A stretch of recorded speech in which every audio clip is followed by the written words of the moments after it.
বিএনপির দুপক্ষের সংঘর্ষে আহত ২৫।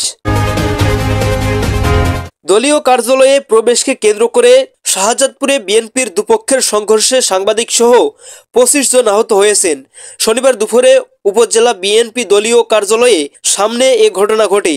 প্রত্যক্ষদর্শীরা জানান, এদিন দুপুরে জেলা বিএনপির সম্মেলনে প্রস্তুতি কমিটির সদস্য ও স্বেচ্ছাসেবক দল কেন্দ্রীয় কমিটির সাবেক সহসভাপতি গোলাম সরোয়ার ২০-৩০ জন সমর্থক নিয়ে দলীয় কার্যালয়ে প্রবেশ করছিলেন। তখন সেখানে আগে থেকে উপস্থিত জেলা বিএনপির সম্মেলন প্রস্তুতি কমিটির অপর সদস্য ডক্টর এম এ মুহিতের সমর্থক ও নেতাকর্মীরা প্রবেশের বাধা দিলে লাঠিসোঁটা নিয়ে হামলা চালায়। এ সময় উভয় পক্ষের মধ্যে ধাওয়া ও মারপিটে সাংবাদিক সহ ২৫ জন আহত হন।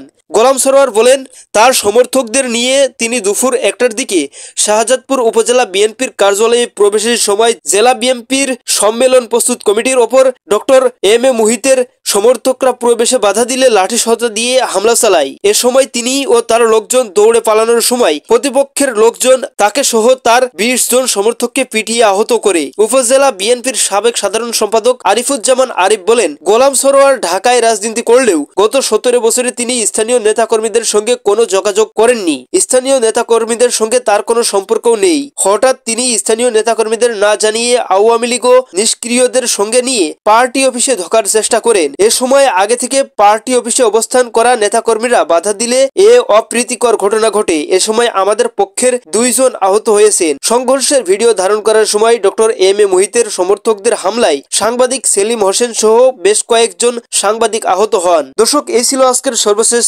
Update news. সকল প্রকার আপডেট নিউজ সবার আগে পেতে আমাদের চ্যানেলটি সাবস্ক্রাইব করে পাশে থাকুন। ধন্যবাদ সবাইকে। আল্লাহ হাফেজ।